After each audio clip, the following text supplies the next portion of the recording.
दिनै दुलाराय बर' फरायसा आफादनि गायमाखौ बड'फा हाउसनिफ्राय जों मोनसे खौरां मेल लानाय जादों। बे हाबाफारियावनो आंजों बाहागो लानो हादों मिरु दुलाराय बर' फरायसा आफादनि रांगिरि रन्जित नार्जिनारि आरो बिश्वनाथ जिल्ला दुलाराय बर' फरायसा आफादनि सासे नेहाथारि निथुल बसुमतारी आरो बेयाव खौरां गिरि लोगो नोंथांमोन।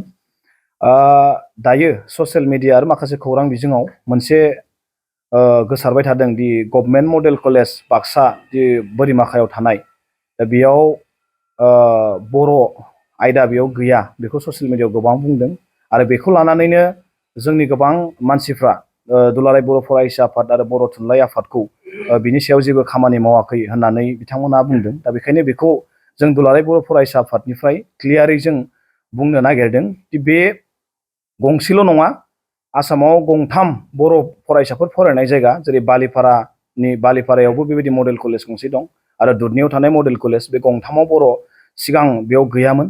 आरो दा बेखौ लानानै जोङो थांनाय 29 आगष्ट 2023 मायथाइयावनो आसामनि chief minister doctor Himanta Biswa Sarma मानभेरां बिथांजों ब्रह्मपुत्र स्टाफ गेस्ट हाउस जि उजान बाजाराव थानाय गुवाहाटियाव बेयाव सावरायदोंमोन आरो बेयाव सावरायनानै बे माइनुट्सआवबो बियो ओंखारदोंमोन। बेयाव माइनुट्सआव बे 9 नम्बर माइनुट्सआव बेयो ओंखारनाय दङ। बे दुलाराय बर' फरायसा आफादनिफ्राय जोङो बिथांमोननो बे खोथाखौ फोरमायनायाव बिथांमोना बिनि थाखाय अलरेडि माइनुट्सआवबो ओंखारबाय दि बेयाव पस्ट क्रिएसननि थाखाय बे माइनुट्सआव बियो ओंखारदों आरो बेनि थाखाय खामानिखौबो मावबाय आरो जों बेखौ मुभ खालामदों बर' थुनलाइ आफाद आरो दुलाराय बर' फरायसा आफाद आरो मुभ खालामनानै दायो बियो आसामनि हायार इडुकेसन डिपार्टमेन्टनि जि सेक्रेटारि नारायण कुमार बिथाङा बेखौ एप्रुभ खालामबाय आरो बियो जोंनि मिथिनायाव जों रिपर्ट लानाय बियो फाइनेन्सआव नांथानानै दङ। नाथाय मडेल कड अफ कन्डाक्ट जानायनि थाखाय इलेक्सननि थाखाय बियो नांथानानै थाबाय आरो बे इलेक्सन जोबनायनि उनावनो नैबे पस्टआ क्रिएसन जागोन। दा बेखौ लानानै रायजो राजा बिथांमोना गोनो गोथो जानांगौ गैया आरो दुलाराय बर' फरायसा आफादखौ सानैसो मानसिफ्रा बिदि सोंखारिनायनिफ्राय बिथांमोना गोजानाव थानांगौ आरो बेजों लोगोसे फरायसुला फरायसुलि बिथांमोनखौ जों खावलायगोन बेयाव बर' आयदा बेयाव होआखैब्लाबो बिथांमोना बेयाव मुं थिसननो हागोन आरो बर'खौ लानो हागोन। दा बेयाव गोनो गोथो साननांगौ गैया, बर' लानानै बेयाव फरायनो हागोन आरो बिनि उनाव बिनि पस्टआ क्रिएसन जागोन, बेखौ खुनु गोनो गोथो जानांगौ गैया। दा बेखायनो जों खावलायगोन दि बे बर'नि बिदि माहारियारि आफादखौ सोंखारिनिफ्राय गोजानाव थानांगौ आरो बिदि मावाखै, जोंखौ जेबो खामानि मावाखै होननाया बे गोरोन्थि जादों। दा बिथांमोना जेबो थयथ' मोनालासे दुलाराय बर' फरायसा आफादखौ बिदि जेबो मावाखै होनना बुंनाया जोंनि थाखाय जोबोद दुखुनांथाव आरो बिथांमोना जेबो इनफरमेसन गैया एबा मिथिया बिदि मोनसे सानजानाय बे लाजिनांथाव बिथांमोननि थाखाय। दा बेखायनो बिथांमोना गभर्नमेन्टखौ मा बुङो बुंबाय थानो हागोन, गभर्नमेन्टखौ बुंथों, गभर्नमेन्टआ मा बुङो, गभर्नमेन्टआ मावाखै बेखौ बुं, नाथाय बेबायदि माहारि आरो आफादखौ बिदि बुंनायनिफ्राय गोजानाव थानांगौ जोङो दुलाराय बर' फरायसाफोरनो बेखौ आंथ' बिथांखौ सिगां मिथियामोन बा दैदेनगिरिबो होनना आं बुङा, जेरावबो नुफेरखायाखै। आं उनावसो मानसिफ्रा मिथिदों बिथाङा सासे बिअमोन बा आजिरा मोनबाय। दा बिथाङा माने गावखौ जाथिनि खामानि मावग्रा गोबां बुंदों, नाथाय जों बिदि हयथ' दैदेनगिरि जाफेरनायबो नुवाखै। दा बिथाङा थोंजोङै बिथाङा राजनितिआव नङाबाबो बिथाङा राजनितिनि माने मुलाम्फानि थाखाय बा राजनितिनि एजेन्ट बायदि बिथाङा गोबां खामानि मावदों। दा बे मैयानि जोंनि जि फोसावनाय जि मोनसे ससियेल मिडियायाव गोसारनाय बे बाक्सानि मडेल डिग्री कलेजाव बे बर' गैया होननाय बिथाङा बेखौबो राजखान्थि मुलाम्फानि थाखाय बिथाङा बेखौ बुंदों, जों बेखौ सानदों। बेखायनो बिथाङा थोंजोङै राजखान्थि आफादावनो जयेन जानानै मावबानो जायो। दा बिथाङा जुदि मावनोबा राजखान्थि आफादाव थाना थोंजोङै बिथाङा खामानि मावनोबा, दा बेखायनो जों बिथांखौ बेबायदि बुंनायनिफ्राय जानगाराव थानांगौबो जों बेखौ खावलायदों। बिथाङा माने सिगां जों जेरावबो नुफेराखै, बिथाङा अनलि ससियेल मिडियायावल' थायो, खिन्थु प्रेक्टिकेल फैना खामानि मावनायखौ जों नुवाखै।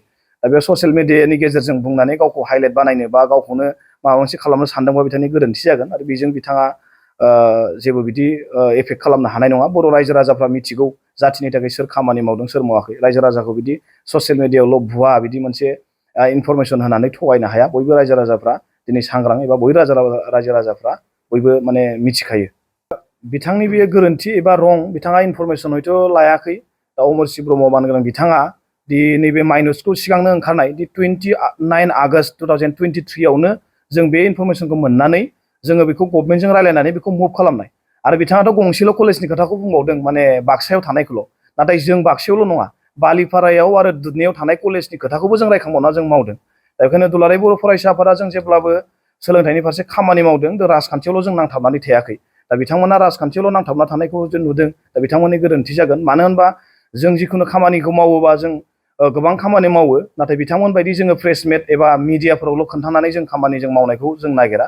दा जोङो ओरैनो ससियेल मिडियायावल' जों दिन्थिनानै जों मावा खामानिखौ, जों गोबां खामानि बिदि ससियेल मिडियायाव फैयोबो जों खामानि गोबां मावो जों आरो खामानि मावो जितु जों बिदि बुंनाबो लानो जों नागिरा नाथाय बिथांमोना जोंखौ मावाखै होननानै जिबायदि सोंखारिदों बेखौसो जोङो बुंदों दा बे माइनसखौ बिथाङा नायथों आरो माइनसआव बियो ओंखारबाय दा बेखौ नायबा बिथाङा क्लियार जागोन आरो जोङो बिथाङाथ' मैया दाख्लैसो नुनानै बुंबाय जों बिनि सिगांनो बेखौ रायलायखानाय आरो बे डिपार्टमेन्टनि थाखाय जि फाइल प्रसेस बियो दायो मुभ जागासिनो दङ बेखौबो जों दायो खबर लाजोब्बाय दा बेखौ जों आसामनि सोलोंथाइ मन्थ्रिजों जोङो रायलायबाय मैया दा बिथांमोना बुंदों जे फरायसाफ्रा बेयाव बर' आयदा लाना फरायनो हागोन बे इलेक्सननि उनावनो बेयाव पस्ट क्रिएसन जागोन आरो पस्ट क्रिएसन जाबा बर' बेयाव फैगोन दा बर' फोरोंगिरि गैया होननानै बर' फरायनो मोननाय नङा बे नङा बे बर' फोरोंगिरि गैयाबाबो लाथ'नो हागोन नाथाय जेब्ला पस्टआ क्रिएसन जागोन अब्ला फैगोन दा बेखायनो बिथांमोनखौ बेबायदि सोंखारिनायनिफ्राय गोजानाव थानांगौ आं बेखौ बुंदों आरो बिथांमोना इनफरमेसनखौ एसे मोजां लानानै खोथाखौ बुंनांगौ बेबायदि जाङा मानसिया मिथिया हुसिया दि बर' थुनलाइ आफाद बा दुलाराय बर' फरायसा आफादा जि खामानि मावाखै होननाया बिथांनि बिराद गोरोन्थि दा बेखायनो बिथांखौ जों सोंखारिदों दा बिथाङा बेबायदि बुंनायनिफ्राय गोजानाव थानांगौ